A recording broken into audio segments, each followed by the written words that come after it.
Ryan Reynolds here from Mint Mobile with a message for everyone paying big wireless way too much. Please, for the love of everything good in this world, stop. With Mint, you can get premium wireless for just $15 a month. Of course, if you enjoy overpaying, no judgments, but that's weird. Okay, one judgment. Anyway, give it a try at mintmobile.com/switch. Upfront payment of $45 for 3-month plan, equivalent to $15 per month required. Intro rate first 3 months only, then full price plan options available. Taxes and fees extra. See full terms at mintmobile.com.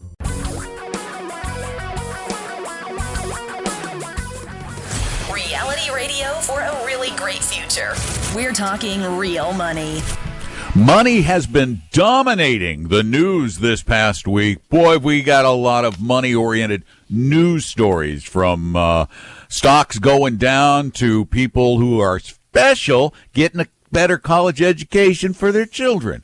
So we got a lot for you, but we are here talking real money with you, and we want you to be a part of what we do. We want you to ask the questions that are meaningful in your financial life. You're looking for some help with something money-oriented, give us a call at 855-935-8255. 855-935-TALK is the number. And those who call, am I too hot? You are. See, now in the morning they tell me I'm too, this is so weird, because the morning they tell me your levels are too low. Well, because you warm up as the day goes on. I mean, the heat is rising in Florida. So. There you go. Now you sound a whole lot better. You sound better. I didn't do anything. Okay. Well, then you don't sound better. Okay. I'm trying to be like home. I'm trying to be weird. more supportive, 855-935. Whether it's true or not. 8255 is the number. 855-935. And we're going to give you a copy of Financial Physics, the new and improved version of it. Signed by you. I'm actually going to sign them. When will you have time for that? That's a huge undertaking. I'll fit it in. Wow, I'll fit it in. That's I'll amazing. find a moment. Good for you. My signature takes about that long. There you go. Know, well, done. But still, it's just the idea that you will sit down and ink scroll. those thousands of books. I'm going to tell you a story. You want to hear a story? This is a great story. Well, you might want to tell people who you are first. Oh, hi, I'm Don McDonald. That's Tom Cock back from his my gosh, college party in Phoenix. The first 2 meetings on Monday, people were like, "Where were you Saturday?" I said, "I'm out of town." Well, I was listening that you weren't there on the show. Yeah. They were mad at me or something. I got the made comments. Fun of you. Yeah, I know. I got the comment. I did. I made fun of you. I got the comment. So. You do the same thing when I'm gone. I listened when I was in New Zealand. Good point. Yeah. So fair's fair. Yeah. Turn around. Anyway, the story. My signature is a bit of a scrawl. It's pretty fast, and people think because it's fast and easy that it's easy to copy. When we lived back in Colorado, I had the Don McDonald Money Letter, which was originally called Mutual Fundamentals. Mm-hmm. And we had an employee who worked for us. She was our bookkeeper. She kept the books for us. And one day we were looking through the checks that had come back from the bank, and there's a couple of checks that have this scrawly signature on it. But it had little bumps along the way. And I don't do little bumps. No. It's a straight scrawl, sort of a... And we're looking at him, and Debbie's going, "Did you write a check for $6,000? I'm going, "No." "Did you write a check for $3,000? "No." Okay, this is not good. So we pulled the checkbook out, went clear to the back of the checkbook, and our bookkeeper had been embezzling from us. Good thing her husband was relatively well-to-do. Oh, he could write the check. Yeah, I had somebody do that for a lot of money 25 years ago. But the signature, she thought my signature was easy to copy, and even my stupid scrawl was almost impossible. And here's the more difficult part. When it happened, this was like $15,000 when it happened to me, and I went to the bank and they said, the fact that they had access to that check, that we have no liability, period. Oh, yeah. They said, go ahead, do what you like, but you're out of luck. So it wasn't fun. I just scribble something on the back of a check when I deposit it because they don't look. Right. Yeah. And they'll never look. They can't possibly look. Take too much time. It'd take too much time.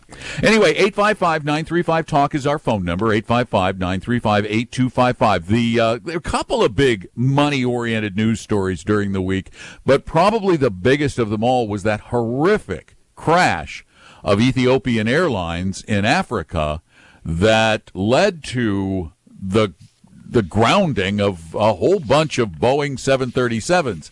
Well, what did that do to their stock, Tom? Well, I mean, in 2 days, Boeing shares lost 5.3% on Monday and 6.2% on Tuesday. Sounds like almost 12% decline in 2 days. It's a lot. And this is part of the discussion we have with most of you. Because most of you believe... Well, we have it with everybody, but most some of you people actually come into the pay office. attention. Yeah, well, most of them people come in the office and they have a group of individual stocks they picked. By the way, individuals, most people here in the Northwest, guess what you own? Oh, like Boeing, Microsoft, Amazon, Starbucks, Costco. If you go to, like, Texas, they don't, or Atlanta, they own, like, Coke. Delta Airlines. People believe in these companies because they hear about them. Mm-hmm. We don't think you should own individual stocks. They're just too risky. And way too risky. The arguments we hear from always a people. good argument, yeah. Oh, no, I know. I'll tell you a story again later in the show. I went to a special dinner thing and met a guy who was a big exec. Not another one of your dinners, come on. Telling me about all these stock picks. Oh, my gosh. 855-935-TALK is our number. Give us a call. Get a book. Tom and Don are talking real money. Do you need a little help with your investments? Set up a free, no-obligation appointment with one of our advisors at TalkingRealMoney.com. For your real life and real future, Tom and Don are talking real money. Because it's really, really important. Talking about money and life and jobs and businesses and careers and spending habits and savings plans and investing and all kinds of things. People who rip you off, people who take care of you, people who rip you off probably outnumber the people who honestly take care of you. I hate to say that, but it tends to be true. This industry sometimes. Yeah, we got stories. I don't know we got a lot of stories. I don't know what more we can really say about the college thing because I don't know how that relates to you and I. It actually does. How's that? It kind of does in a way. All right, well, maybe we should keep that because we have people waiting for us. I'll give you a real quick one just so you can think about it really quickly. Why did these people spend that kind of money? What is the benefit of getting your kid into a USC it's more about over the a parents. UCLA? Yeah. My kid goes to USC, I guess. All it did was make me feel bad because I didn't do that for my kids. No, actually, it should make you feel good because they prosecuted the parents who did that for their kids. Well, that's true. And I still long for the good old days when the kids were cheating and the parents didn't know. There you go. So that was my generation. That's that way I look at it. But 855 that kind of mild laugh from Kelly, I'll take it. So 935-TALK, 855-935-8255. Give us a call, get a book. Peter, you're up next. Welcome to Talking Real Money. Hey. Hello. Hey, yes, Peter. you're on. How are you? Oh, hey, good morning, Don and Tom. Okay, I have a question in reference to that 4% that you guys consistently talk about, and I kind of heard it many times, so I'm sure that's fairly accurate. Question that I have is if I'm paying 4%, if I'm taking out 4% and I'm paying an advisor hopefully no more than 1% like your company, am I not in actuality taking out 5%? And the reason I'm asking is if I'm your math is really good. Really, as I did on the calculator. Yeah, so, well done. So the question I have is if I am self-directed, meaning I am not paying an advisor, would you say it's equally safe to tell my wife if I'm not around to take out 5%? Well, let's talk, first of all, safe is a very strong word. Okay, so number one. Yeah, we have to be careful with it. We just, because you say safe, people think guaranteed. Yeah, no. So part one is to take out 4%, as you know. What we're talking about is withdrawal rates in retirement, right? There's the 4% rule, if you will. You have a portfolio, you take out 4%, it never runs out. That's only true, by the way, if you have a mix of stocks and bonds. If you have it all in cash or even all in bonds, we can even show you going back to periods of time where your bond portfolio ran out. You got to have enough lift in there, right, to move the portfolio up. Has that worked in every period of time? Most of the time. If you started in 2008 and you were taking out a lot of money, taking out 4% at the beginning, and you bailed, which people did, then it didn't work, right? So there are instances where there is the risk sort of markets and retiring at the wrong time. So there's that aspect. Okay. But generally, sure. And if you're self-directed, your math is correct, and it's 4 instead of 5. By the way, our highest rate is only 0.9, so we don't quite charge. Right. No, I realize that. I just give you a bad time. So. No, I agree. Oh, let me rephrase it. So it's probably equally risky and equivalent or similar to 5%. So if I go to 5% and it's self-directed, I'm kind of in the same ballpark as if it was 4 and you guys are charging me under 1%. Yeah, that's correct. Equally in risk. Okay, that's really the focus of my. And by the way, because here'd be my other piece of Peter for this is generally you probably need to have at least half of that money in stocks, the other half in bonds to make sure you can continue to withdraw the 4% a year out. Generally, okay. Some of that depends on your age, right? So but generally. Right. Well, I'm 67. Okay, but so let me add another kicker to that. Let's assume, for the sake of argument, that let's say there's 300,000, and so let's call it 60-40, whatever. Okay, but in addition to that, I also keep, let's call it 50 to 100,000 in a non-investable state, meaning CDs or whatever. And if on a given month the market happens to drop, kind of like November, December that we just lived with, if I take it out of there rather than liquidating, would you consider that safer or a better way to do it than to liquidate stuff? Well, you already know the answer. You don't want to sell after things have gone down if you can avoid it. No, I don't. If you can avoid it. Yeah. And that's that's actually not a bad strategy, is to keep that cushion. Yeah. So, but again, you're going to get into a market timing situation where you don't know when to sell. But let me just give you, just to help you out here, Peter, I went and ran the numbers on a 50-50 portfolio, 50% U.S., 50% international, or 50% bonds, 50% U.S., half the portfolios in stocks, half the portfolios, okay. U.S. international. Starting on January 1st, 2008, you put $1 million away, and you take out 5% per year, 5% per year. And at the end of February 2019, your $1 million had declined down to 852. And is that 5% of a fixed amount, or is that? That's a fixed 5, not adjusted for inflation. A fixed 5, not adjusted for inflation. Of the portfolio value of the portfolio value. Right, year one, you would have been a little bit scared, because it would have dropped to about $775,000 after 1 year. But the first year you withdrew $44,000 total. By 2018, she'd be taking out $46,000 total.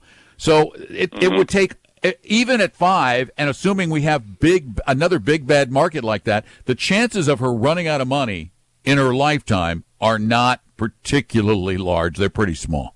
Well, and you're taking a variable amount out. Right? It's a percentage of the portfolio, not a fixed 4% plus inflation, for example, which is what many people want to do. Yeah. Okay. I don't know if you have any time for one additional question, but one more. We can get one more in, sure. Okay. Really? Okay. Let's assume that we're both retired, and somewhere down the road, one of us goes to sleep and doesn't wake up in the morning. Okay. So now this is going to happen probably 10, 15, 20 years after we retire. And at that point, ideally, you should be invested less and less into the market at a point where one of the two Social Securities, the lower of the two, goes away, and the one person lives with the higher of the two Social Securities. How do you compensate for that? Meaning, what do you do? Do you jump to 6-7%? Well, you spend less money generally when there's one person instead of two. Yeah, you're going to find your spending is generally going to go down a bit. You're also going to, though, here's the thing, you can increase your spending because you know that your life is not, if you're both in your late 80s or 90s, you know you're not going to go too long. So you can increase your spending a little bit because you haven't run your money out. The other thing you need to bear in mind is I don't think there's ever a time when somebody should be invested 100% in bonds, ever. You may reduce it with age, but you may not. It really depends on your tolerance at that point in time. Thanks so much for the call, Peter. 855-935-TALK is our number, 855-935-8255. Give us a call, get a copy of Financial Physics, and I'm actually going to sign the thing. So it'll take it a little while to get to you. Tom and Don are talking real money. It may not be the sexiest website in the world, but it's your one-stop shop for real money information, talkingrealmoney.com. You're your guides to a really great financial future. Tom and Don are talking real money. Oh my gosh, the world has turned upside down. Literally. The weather just said in Seattle it's going to be, what, 70 tomorrow? I think I just looked 73, they're saying, on Tuesday. So I guess the live in last Florida. Patches of my snow will be gone. Thank you. Well, my snow is gone, Yeah. but we're going down to 68 for the high tomorrow. We're gonna It's going to be warmer in Seattle than Florida? The world is upside down. Oh, it's all crazy, this weather stuff. 855-935-TALK is the phone number, and for those of you listening to the podcast, you can use that number anytime, 24 hours a day, 7 days a week. Leave your question, and I'll answer them on the podcast. Whoa, you don't answer those in the middle of the night? No, I answer them on the podcast. Okay. I don't even listen to them until I start recording the podcast. Okay. Mark, you're up next. Welcome to Talking Real Money. Hey, Mark, how can we help you? Hey, guys. Well, it's sort of a broad question. Hopefully you guys can hear me okay. I'm traveling. We hear you fine. Go ahead. Yep. Okay, good. So, I'm 48 years old, have a mortgage, about $250,000 left on it. I have a 401k or two 401ks, which have about $300,000 in them. I have a savings account that has about $350,000 in it, and two checking accounts that have about $50,000 in them. What do I do? Well, first of all, drive safely, so don't over-concentrate on the answer. So, I told you it was a broad question. There you go. Yeah, this is What what do you want to do? solve for? Yeah, that's what that's the rub. I'm sorry? The future. I support my family. My wife doesn't work.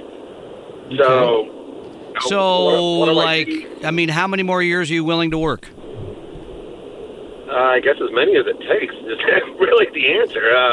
Probably at least another 20 years. Yeah, well, that's a long time, but right. okay, yeah, 68. Okay, no, that's probably about right, 68. I mean, And how much are you spending every year to maintain your household, roughly? That's a good question. Depending on what catastrophe takes place, I would say probably about $5,000. $5,000 a month? No, annually. Wait, do you mean as far as maintaining the house or maintaining the life? The life. I was going to say, now that's an inexpensive lifestyle. Wow, you could retire today. I want to swap burn rates here is what I want to do. I would say probably at least $50,000. Okay, so $50,000. Right. Yeah. Here's the deal. Let me just dive right in and try. One, you have a ridiculously large amount of money in savings. Is that in cash?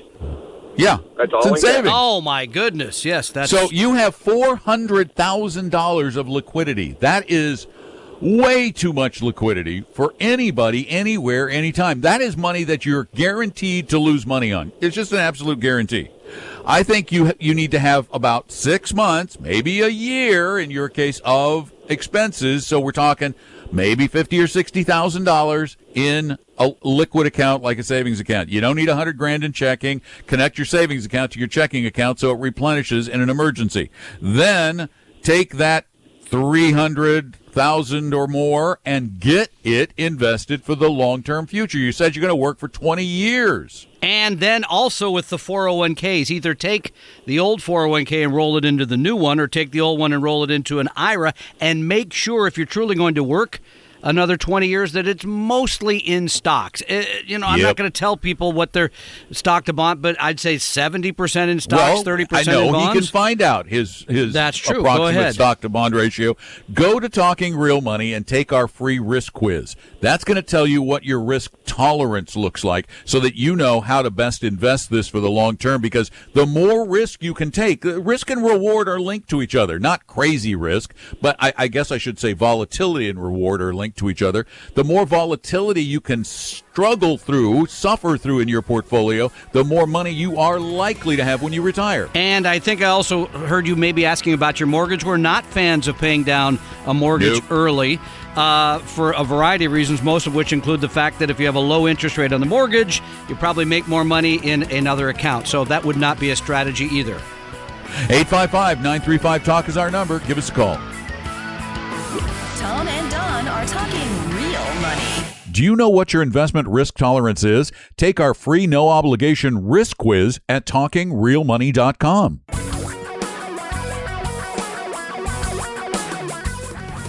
Reality radio for a really great future. We're talking real money. 855-935-TALK. That is our phone number. It has been a long time coming, but our favorite dramatization of everything that's wrong with Wall Street and even our legal system. All in one program. Back tomorrow on Showtime. That's called Billions, and it's Billions. You want to see the seamy underside of how all this really works, that's your show. Yeah, well, Bobby Axelrod is loosely based on Stephen Cohen of SAC Capital. Who's back in business, by the way. He was out of business for about 15 minutes. And hey, I only pled guilty to insider trading. Yes. Hey, I only defrauded people. You want to really you read the book, Black Edge. You want to know how bad this business can be. Book. That's a tremendous book. So that was a terrific book. 855-935-TALK is our number. Come on by. Let's talk about your billions or millions or thousands or whatever did you have. John, you're up. Welcome to Talking Real Money. Hi, John. Hi. I have an interesting question about I got an inheritance from my brother's IRA. Yes, sir. And I'm just wondering exactly, I know I got different options. And one of the options was, you got a 5-year dispersal, you roll it over into another IRA account or something? Yes, that would have to move to what's called an inherited IRA, and then you can stretch out the distributions, depending. So you don't have to pay taxes right away. So I can stretch it out for 5 years? I think it's longer than that. It depends on who you are. It depends on how you fall in spousal, in the you can do it longer. Yeah, hierarchy. Okay. Yeah, no, I believe it is 5 years. I think that's right.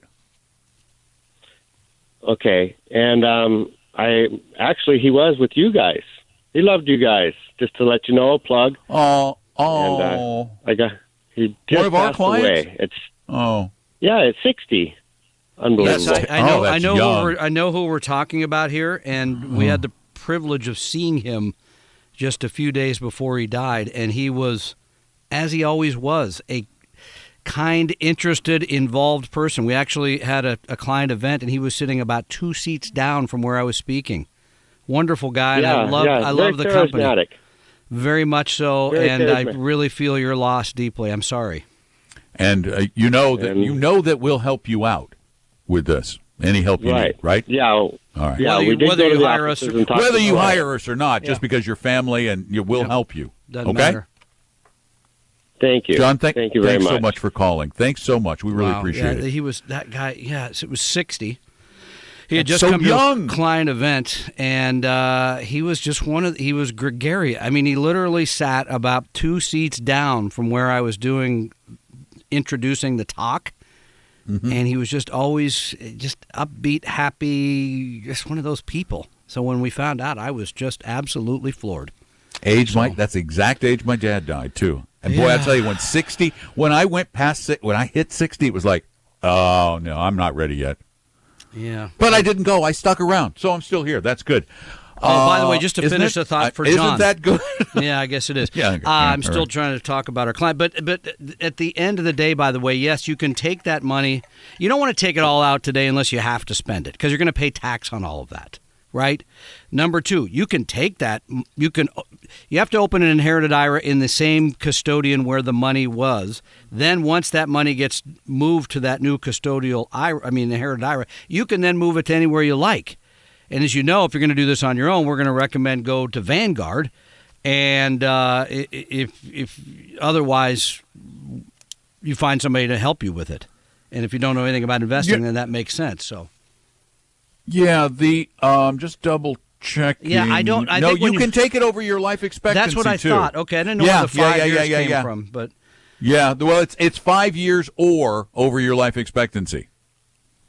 Okay, so that's why it's called a stretch IRA. So they're going to look at you and say, you're 58, the government believes you'll live however many more years, so you can take out that amount. They'll divide that and give you a percent you have to take out every year, like a required minimum distribution that traditionally begins at age 70 and a half. 855-935-TALKS the number. Give us a call. We've got a book for you. We've also got answers to your questions. And it's really easy to call us. 855-935-8255. Tom and Don are talking real money. Download the advisor interview form and find out if your advisor's a fiduciary at TalkingRealMoney.com. For your real life and real future, Tom and Don are talking real money.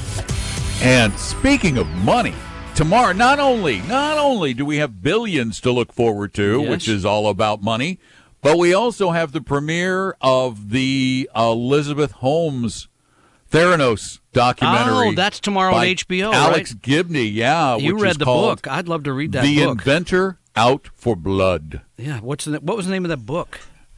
Some blood was in the Blood title. Money or something, Yeah, I don't know. like It was to read really that book. good. Yeah, It was by Carrier at the Wall Street Journal. And, of course, it's Elizabeth Holmes. That by the way, deep, raspy voice. Clarify, someone in a previous call, we said put $400,000 in stocks. Some of you may interpret that to mean go buy individual stocks. As you know, we don't say that. Stock, broadly mutual diversified funds, mutual broadly funds. diversified portfolio of equity mutual funds. There you go. Split between U.S. and international, big and small, in value and growth and all those things. But we don't have time for all those words. Oh, we just did them. Okay. I guess we do. 855-935-TALK is the number. And Marty, you're next. Welcome to the show. Hello, Marty. Hi, how are you? We're doing great. How can we help you today? Well, let me give you a few things first. I'm a retired 71-year-old woman. My house is paid for. My car is paid for. I owe nobody anything. Congratulations. Thank you. I recently sold a house, and I have $150,000 to do something with, and I'm hoping you can give me some information on what's the best thing to do at this point in my life.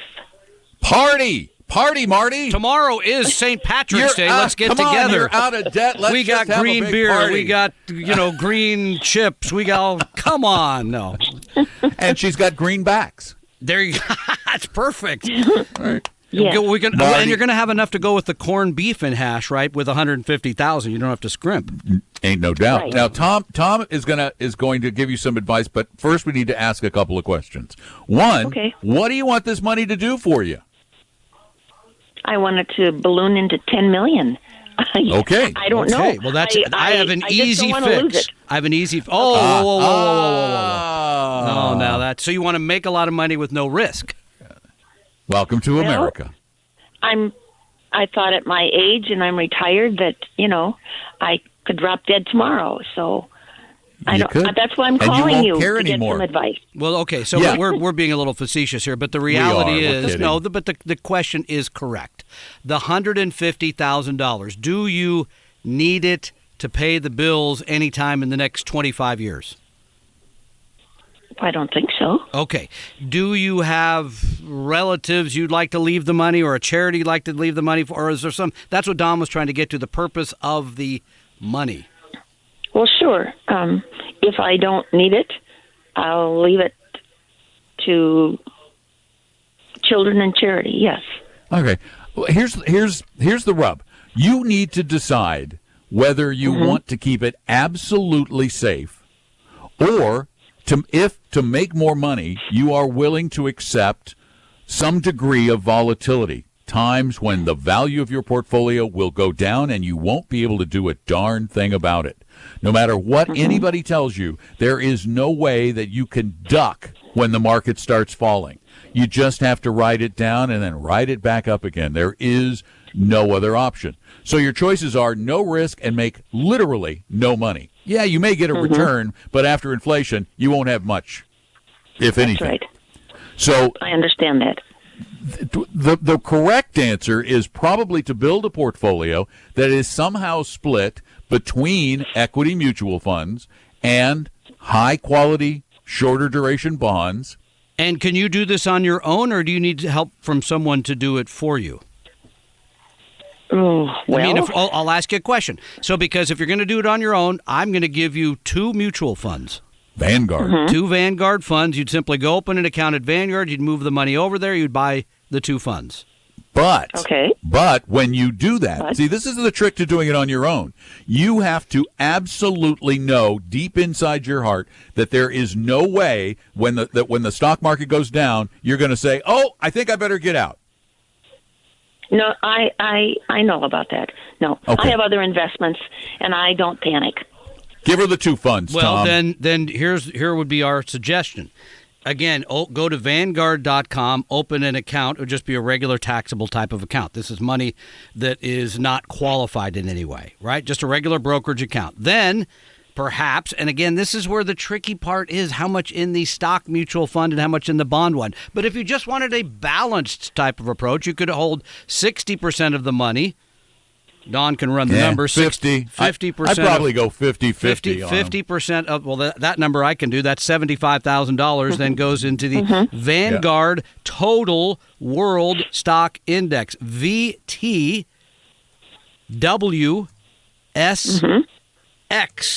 Vanguard Total World Stock Index. Or no, okay. You could still use that ticker, but I wish Vanguard would just combine those two funds. I think it's now anyway, but that would be half of the money. Then the other half would be in the Vanguard Total Bond Fund, and I don't remember the ticker there, Don. Maybe you can look that up. But then you just simply have a balance between those two things. You don't even need to rebalance. If you're going to leave it to others, let it. The stock part will grow faster, but that's okay. VBTLX for the Admiral shares. VB as in boy. TLX. T as in Tom. L as in Larry. X as in xenophobic. X-ray. Okay. Pardon me. I always get that one wrong. X-ray. Yes. So then you put half in each one. Yeah, go. Okay. Is there anything to invest in that I don't have to pay taxes on right away? Well, you're not going to have to pay tax on this. Not much. And there'll be a little on the bond fund. Yeah, on a little bit. And nothing. maybe some tiny realized capital gains. Not but much. Most of the money that's in the stock fund is just going to defer as the value grows. Occasionally they'll distribute some dividends and some small capital gains, but it won't be much. And I would not imagine, a lot of people cut off their noses despite their tax faces. Yep. I can't imagine you're in a very high tax bracket. No, I'm not. Then you're all set. And don't worry about taxes. Don't even think about taxes. Okay? Okay. Thanks, Marty. All right. Appreciate the call. Okay, thanks for your help. You're most welcome. Thank you for calling. And Kim, you're up next. Welcome to Talking Real Money. Hey, Kim, go. Hi. I'm calling. It's in regards to my dad. He passed away in 2015, and he had this IRA account, and so he left the monies to my mom and then me and my brother. So his total amount, it was split, 3 ways. Mm-hmm. So at the time of his death, I opened up an traditional IRA account as the beneficiary, and so I got all the money. My brother took a cash out, but my mom did not do anything at the time, so the money was left in his account. Right. It was was dispersed to her, and she had to pay taxes on it. No, not to the mom. Right. The mom simply left it there. Oh, I thought you said the mom left it. No. She has to. I think she left it in the IRA. She left it in his IRA. Yeah. Okay. I thought she took it out of the IRA. No, the brother didn't do anything. So the brother did. Got it. All right. She left it there. Right. So now, because that money was left in his account, we got a letter saying that if she doesn't do anything by the beginning of April, the money's going to go to the state as unclaimed property.